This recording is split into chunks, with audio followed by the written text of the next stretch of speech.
So hello friends, आज हम बात करने वाले हैं अपराजिता प्लांट्स के बारे में, इसकी केयर के बारे में। मानसून और गर्मी में बहुत ही अच्छी फ्लावरिंग करता है। इसको हम सीड से ग्रो कर सकते हैं। इनकी कटिंग हम काफ़ी इजीली लगा सकते हैं और ये प्लांट बहुत ही प्यारा लगता है। वास्तु के अनुसार भी ये प्लांट बहुत शुभ माना जाता है। खासकर भगवान विष्णु को, भगवान शंकर को ये प्लांट बहुत ही प्रिय होता है। इनके जो पुष्प होते हैं वो उनको बहुत ही ज़्यादा प्रिय होते हैं। तो और ये हमारे घर में धन वैभव भी लाने का काम करता है। काफ़ी सारी मान्यताएं होती हैं, लेकिन अगर उन सबको हम साइड में रखें तो ये एक बहुत ही सुंदर दिखने वाला फ्लावर होता है, जो कि नॉर्मल सबके घर में होता है और सबको पसंद भी होता है। ये वाली जो वैरायटी होती है ब्लू वाली, ये सबसे नॉर्मल होती है और सबके घर में नॉर्मली होती है। लेकिन कई कई बार क्या होता है कि ये फ्लावर नहीं करती है हमारे यहाँ, यानी जैसे हम इसको ग्रो कर लेते हैं तो इनकी हमें केयर नहीं पता होती है, जिससे इनमें अच्छे से हमें फ्लावरिंग देखने नहीं मिलती है। तो आज उसी के ऊपर मैं बात करने वाली हूँ कि इनमें फ्लावरिंग को बूस्ट करने के लिए और इनको प्रोपगेट करने के लिए हम क्या क्या कर सकते हैं। तो देख सकते हैं यहाँ पे मेरे कम से कम 3-4 प्लांट हैं अपराजिता के, जो अभी आपको गमले में लगे हुए दिख रहे होंगे। मेरे पास काफ़ी ज़्यादा प्लांट है। इसमें वाइट भी है और ब्लू कलर भी है, यानी इसमें मैंने सीड से इनको ग्रो किया था और मैंने 3 जो है सीड्स लगाए थे, मतलब 3 वैरायटी के सीड्स लगाए थे। एक वाइट वाला, एक सिंगल पेटल ब्लू, एक डबल पेटल ब्लू। वैसे इनमें हाइब्रिड वैरायटियाँ भी काफ़ी सारी आती हैं, लेकिन ये वैरायटी कॉमन होती है और 50 से 60 रुपये में अगर आप नर्सरी में लेने जाओगे तो मिल जाएगी। बाकी सीड्स आप इनके ग्रो करिए, सीड से बहुत आसानी से ग्रो हो जाता है।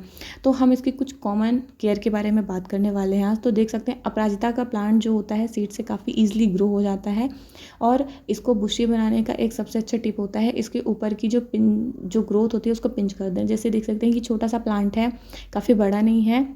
इसको क्या है, मैंने 7 इंच के गमले में लगाया हुआ है, क्योंकि जो बड़े प्लांट होते हैं उनको आप बड़े गमले में शिफ्ट कर दीजिए, लेकिन जो छोटे प्लांट होते हैं जब वो छोटे रहते हैं तब उनको आपको छोटे गमले में ही लगाना चाहिए। अगर ज़्यादा स्टार्टिंग से ही ज़्यादा बड़ा गमला आप दे दोगे तो उसके ख़राब होने के चांसेस हो जाते हैं। अक्सर बारिश के मौसम में ओवर वाटरिंग के कारण ये ख़राब हो जाते हैं।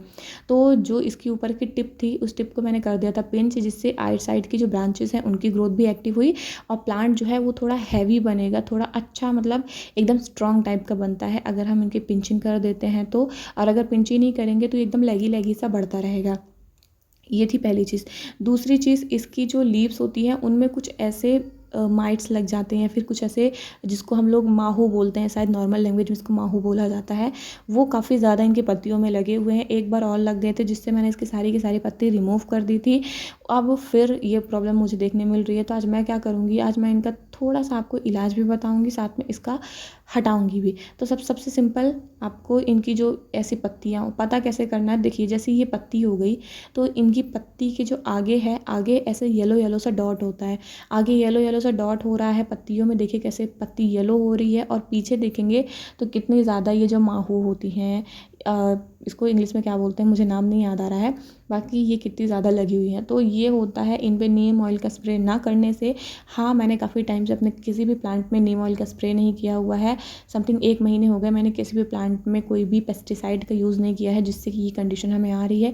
लेकिन अब मैं अभी सुबह नहीं करूँगी, शाम टाइम क्या करना है आपको, 1 लीटर पानी में कम से कम 1 चम्मच के करीब नीम ऑयल लेके अच्छे से उसमें कोई भी शैम्पू डाल लेना, या फिर कोई भी कंडीशनर, डिश वॉश जो भी आप यूज़ करते हो उसको डाल के मिला के अच्छे से पूरी पत्तियों पे शाम को स्प्रे कर देना। और सुबह बारिश हो तो ठीक है, बारिश नहीं हो रही है तो फिर आप अपने नॉर्मल पानी से स्प्रे कर दीजिएगा, क्योंकि इसमें नीम ऑयल लगने के बाद धूप नहीं लगना चाहिए, नहीं, जिससे प्लांट जो होते हैं थोड़ा ख़राब हो जाते हैं। तो जितनी भी ख़राब पत्तियाँ मुझे दिख रही हैं, इन्फेक्टेड लीव्स, उनको मैं हटा ले रही हूँ, क्योंकि वो इतनी जल्दी ठीक नहीं होने वाली, वो रिकवर नहीं होंगी। उन पत्तियों का हमें हटा लेना है और जो नॉर्मल प्लांट है, जो अच्छे लीव्स हैं उनको रहने देना है और इनको कहीं दूर फेंक दीजिए, ताकि ये दोबारा हमारे गार्डन में ना आ पाए। और एक के साथ ही सब में लग जाएंगी, इसलिए ये चीज़ें करना ज़रूरी है। अगली चीज़, ये जो बेल वर्गीय प्लांट होता है तो ये मतलब ऐसे इसको हमें लटकाना पड़ता है किसी चीज़ में। तो मैं क्या कर रही हूँ, ये जो गेट है, गेट का एंट्रेंस होता है, वहाँ पे मैं इसको चढ़ाने की कोशिश कर रही थी, लेकिन ये अपने से तो चढ़ेगी नहीं। तो मैं क्या कर रही हूँ, ये जो छोटे वाले टेप होते हैं ना, इन टेप से इनकी बेल को मैं यहाँ पे सिक्योर कर दे रही हूँ नॉर्मली। आप चाहो तो रस्सी से या फिर लकड़ी की हेल्प से इनको ऐसे चढ़ा सकते हो, लेकिन वो थोड़ा मुझे अजीब लग रहा था, मुझे डायरेक्ट ऐसे चढ़ाना था, इसलिए मैं टेप का यूज़ कर रही हूँ। इसकी जो ब्रांचेस ज़्यादा फैली थी उनको मैं टेप से सिक्योर कर दे रही हूँ, और ऐसे ही करते करते मैं इसको ऊपर तक लेके जाऊँगी और ये बहुत ही प्यारा लगेगा। आपको एक चीज़ का ध्यान रखना है कि जो प्लांट होता है उसको पहले आपको बुशी करना है, फिर फ्लावरिंग लेनी है।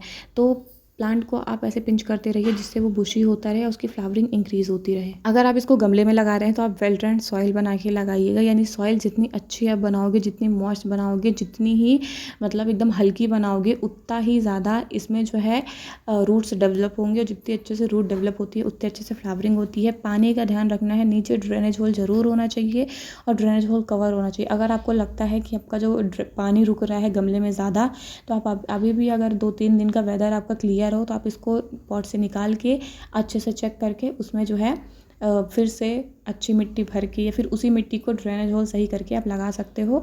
और हाँ, इसकी कटिंग भी बहुत ईज़िली लग जाती है, यानी अगर आपको लगता हो कि मुझे इसको लगाना है और अभी इंस्टेंटली हमें सीड नहीं मिल रहा है, जैसे छोटे छोटे प्लांट्स होते हैं उनमें सीड नहीं बनते हैं, तो आप इनकी छोटी सी कटिंग लाइए और 2-3 कटिंग आप लगा लीजिए। इस मानसून बहुत ही ईजिली जो कटिंग होती है वो ग्रो हो जाती है। मैं काफ़ी सारी कटिंग ग्रो भी कर रही हूँ, यानी मैंने ऐसे जो डबल पेटल वाले होते हैं, मुझे पता था कि वो डबल पेटल ही है, इसलिए मैं उनको कटिंग ग्रो कर ली हूँ। वैसे मैंने डबल पेटल सीड से भी ग्रो किया है, लेकिन जैसे ये वाले प्लांट्स हैं अभी इनमें फ्लावरिंग नहीं हुई है। अब इनमें फ्लावरिंग हो तो मुझे पता चले कि ये डबल पेटल है या सिंगल पेटल है। तो आप भी ये चीज़ करिएगा कि मतलब कटिंग्स लगाते रहिएगा।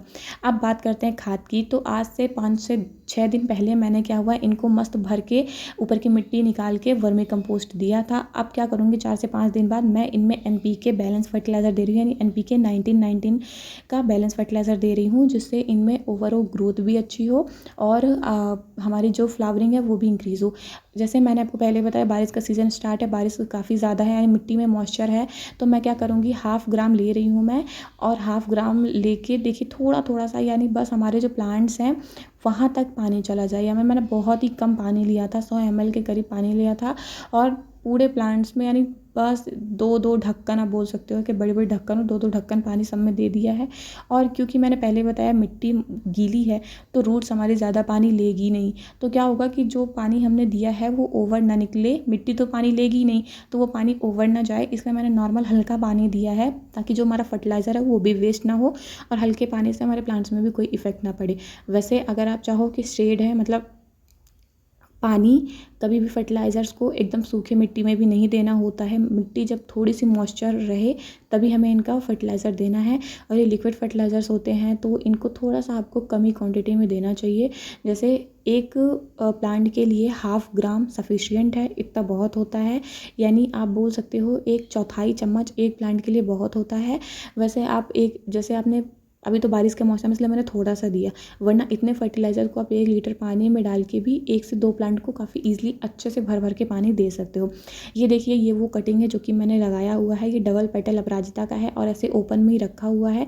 और देखिए मतलब इनकी जो ग्रोथ है वो भी छोटे छोटे से स्टार्ट हो गई है, जो कुछ 2-3 नोट्स थे, पत्तियाँ थी, वो भी अभी हरी हैं और छोटे छोटे नोट्स से साइड से, शायद कैमरे में ना दिख रहा हो लेकिन मैंने लगाया है, कटिंग लग गई है। ये कुछ और भी प्लांट्स कटिंग मैंने लगा के रखी है। बाकी ये मेरा अपराजिता बहुत ही अच्छे से फ्लावरिंग भी मतलब अभी इसमें फ्लावरिंग स्टार्ट हुई है, अभी इसका स्टार्टिंग टाइम है, क्योंकि सीड से लगाने के बाद 2-3 महीने कम से कम प्लांट्स बड़ा होने में टाइम लेता है। और जब वो थोड़ा बड़ा हो जाता है, यानी कटिंग से आप लगाओगे तो 10 से 15 दिन में, या फिर जब उनकी रूटिंग स्टार्ट हो जाएगी उसके बाद उनमें कलियाँ बनना स्टार्ट हो जाती हैं। लेकिन अगर सीड से ग्रो करोगे तो कम से कम 2 महीने चाहिए उसको फ्लावरिंग के लिए। तो अभी इसमें फ्लावरिंग स्टार्ट हुई है, तो मैं क्या करूँगी, अभी इसको पिंच भी कर रही हूँ, बुशी भी कर रही हूँ और थोड़ी थोड़ी सी फ्लावरिंग्स भी ले रही हूँ। तो अगर आप भी अपने घर में लगा रहे हो तो इनको ऑर्गेनिक कंपोस्ट बहुत ज़रूरी है, यानी कंपोस्टिंग भी करते रहिए, साथ साथ में इनकी ऐसे नोट जो होती है उनको पिंच भी करते रहिए, जिससे ये बुशी भी हो। आप इनकी कटिंग्स भी लगाते रहिए और अपने गार्डन को एकदम हरा भरा करते रहिए। तो ये छोटी सी केयर अपराजिता के बारे में जो मुझे आपके साथ शेयर करनी थी, जो कि बहुत इंपॉर्टेंट होती है और मतलब छोटी सी है लेकिन बहुत इंपॉर्टेंट है, बहुत ही कारगर होती है हमारे प्लांट्स पे। आई होप आपको वीडियो पसंद आई होगी। और एक चीज़ ज़रूर ध्यान रखिएगा कि कोई भी प्लांट हो, उन्हें हमें फर्टिलाइज़र्स तो देना ही होता है, उसके साथ साथ उसमें पानी का भी ध्यान रखना होता है। पानी जितना मतलब आप बैलेंस में दोगे उतना ही अच्छे से प्लांट जो है सर्वाइव भी करेगा। पेस्टिसाइड्स का भी यूज़ करते रहिए, नीम ऑयल का भी यूज़ करते रहिए। इस टाइम पे आप जो नीम की खली होती है वो भी अपने प्लांट्स पे दे सकते हो, उससे भी बहुत अच्छी ग्रोथ होती है। फंगिसाइड का जो पाउडर होता है वो भी बीच बीच में आप मिट्टी में मिलाते रहा करिए, जिससे कि बरसात के टाइम पे फंगस ना लगे और प्लांट हमारा ख़राब ना हो। आई होप वीडियो पसंद आई होगी तो वीडियो को लाइक करिएगा। मिलते हैं नेक्स्ट वीडियो में, बाय बाय।